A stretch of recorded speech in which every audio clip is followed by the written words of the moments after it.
Oke, terima kasih semuanya. Selamat malam. Kita kembali ke materi kita terkait dengan konsep dasar ilmu ekonomi untuk kurikulum merdeka bagi pelajar siswa-siswi SMA.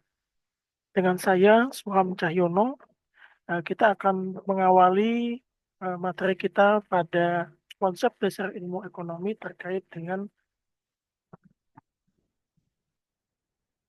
definisi dan juga penerapan dari ilmu ekonomi.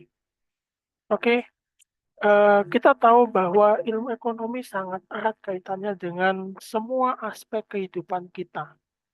Ilmu ekonomi selalu akan menjadi salah satu bidang rumpun ilmu yang akan membahas berbagai aspek kehidupan manusia, terutama bagaimana antara orang dengan yang lainnya, antara satu pihak dengan pihak yang lainnya itu memenuhi kebutuhannya. Sebagaimana definisi ilmu ekonomi yang mengatakan bahwa studi terkait dengan bagaimana orang-orang membuat suatu pilihan atau choice atas keterbatasan sumber daya untuk mencapai kepuasan maksimal atau utility dengan mengelola masukan berupa input yaitu faktor-faktor produksi menjadi keluaran berupa output yaitu barang dan jasa dengan mempertimbangkan unsur eksternal yaitu pertumbuhan ekonomi, inflasi, dan perkembangan teknologi. Dari definisi ini kita menemukan beberapa kata kunci utama mengapa ilmu ekonomi itu menjadi suatu hal yang penting. Yang pertama adalah choice, yaitu pilihan. Ilmu ekonomi membuat orang yang satu dengan yang lainnya itu menjadi suatu pilihan dalam menentukan eh, berbagai mekanisme apa yang menjadi daya tarik mereka. Misalkan Anda dihadapkan pada dua pilihan antara masuk ke sekolah tingkat lanjut di perguruan tinggi atau melanjutkan sekolah kedinasan. Nah, ini kan menjadi suatu pilihan bagi orang yang bersangkutan. Maka pilihan ini harus ditentukan berdasarkan apa? Berdasarkan sumber dayanya. Yaitu bahwa tidak semua orang bisa mengambil sumber daya untuk mencapai kepuasan mereka. Maka di dalam definisi ilmu ekonomi kita dihadapkan pada yang namanya kebutuhan atau needs, ya.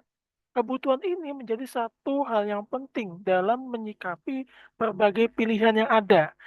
Kenapa begitu? Karena dengan adanya kebutuhan, maka orang akan melihat bagaimana dia mencapai skala prioritasnya. Maka di dalam ilmu ekonomi kita akan mengenal yang namanya kurva penentuan kepuasan. Ketika Anda dihadapkan pada dua pilihan yang berbeda, maka Anda harus menentukan pilihan mana yang akan memberikan kepuasan kepada saudara. Nah, karena dengan kepuasan tersebut, maka timbul yang namanya keterbatasan sumber daya. Nah, dari keterbatasan ini, maka kita harus menentukan kepuasan maksimal yang mana yang akan menjadi pertimbangan kita dengan melihat faktor-faktor produksi, ya.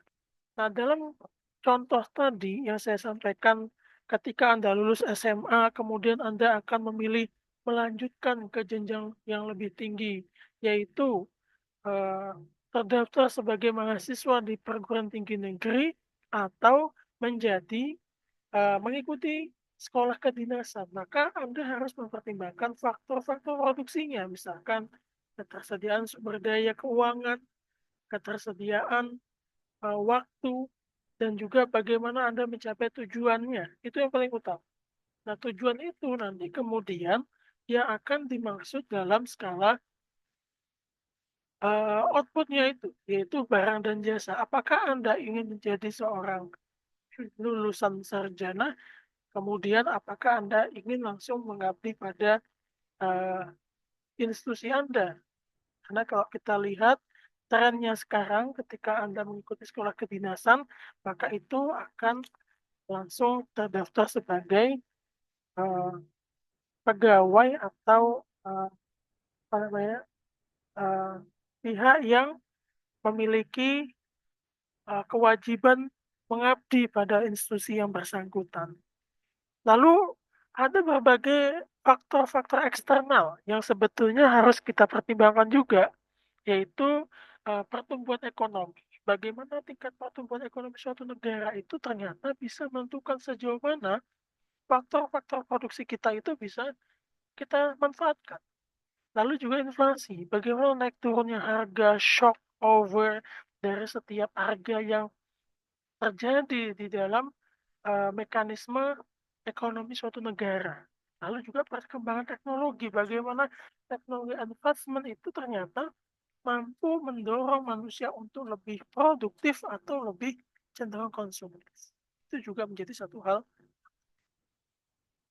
Oke, tadi kita sudah memahami ya apa itu kelangkaan, apa itu sumber daya ekonomi, apa itu pilihan, mengapa kita harus memilih, dan apa itu manfaat ekonomi.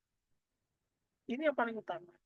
Jadi semua pilihan kita itu harus menunjukkan kepada manfaat ekonomi yang sebesar-besarnya. Bagaimana ekonomi kita bisa uh, kelola dengan baik.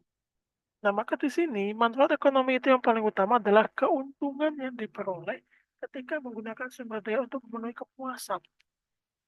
Iya, jadi ada semacam utilitas yang harus kita bangun ketika kita ingin uh, memaksimalkan potensi sumber daya yang ada, yaitu melalui pemanfaatan ekonomi secara maksimal. Nah, kemudian kita masuk dalam konsep biaya. Nah, tadi kita sudah menentukan manfaat ekonomi, kemudian pilihan-pilihan dalam ekonomi, dan juga kepuasan yang akan kita dapatkan. Maka ketika kita mengelaborasikan ketiga komponen tersebut, kita akan masuk ke dalam yang namanya biaya peluang. Ternyata di antara dua pilihan tadi kita harus memilih salah satu.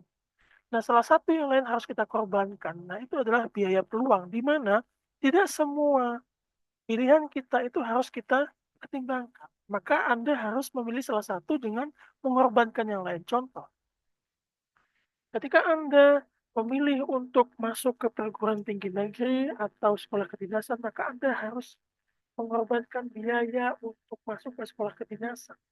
Di mana ketika Anda masuk ke perguruan tinggi, Anda harus uh, mensisihkan gitu ya biaya-biaya yang Anda harus pertimbangkan ketika uh, ikut serta dalam seleksi perguruan. Nah, begitu juga ketika Anda memilih untuk masuk ke sekolah kedinasan, maka Anda juga harus memilih dan mempertimbangkan terkait dengan biaya peluang, ya, biaya yang harus dikorbankan ketika Anda memilih untuk mengikuti seleksi sekolah kedinasan. Nah, begitu. Kemudian, uh, ketika pilihan tersebut sudah menjadi pertimbangan kita, maka Anda akan mencapai yang namanya kepuasan marginal, yaitu tingkat kepuasan maksimal yang akan Anda peroleh ketika suatu kepuasan itu Anda tambah secara terus-menerus, maka kepuasan itu akan mencapai titik puasnya di mana dia sudah tidak bisa lagi mencapai titik puas yang lebih tinggi. Nah, di sini definisi dari kepuasan marginal adalah kenaikan tingkat kepuasan seseorang atas tambahan satu input sumber daya ekonomi. Jadi kenaikan satu input sumber daya ekonomi akan menaikkan utilitas kepuasan seseorang yang kemudian akan mencapai pada titik maksimum atau maksimum poin yang kemudian akan turun seiring berangsur-angsur akan turun karena sudah tidak mencapai kepuasan lagi. Gitu ya, kira-kira untuk konsep biaya peluang dan marginal utility.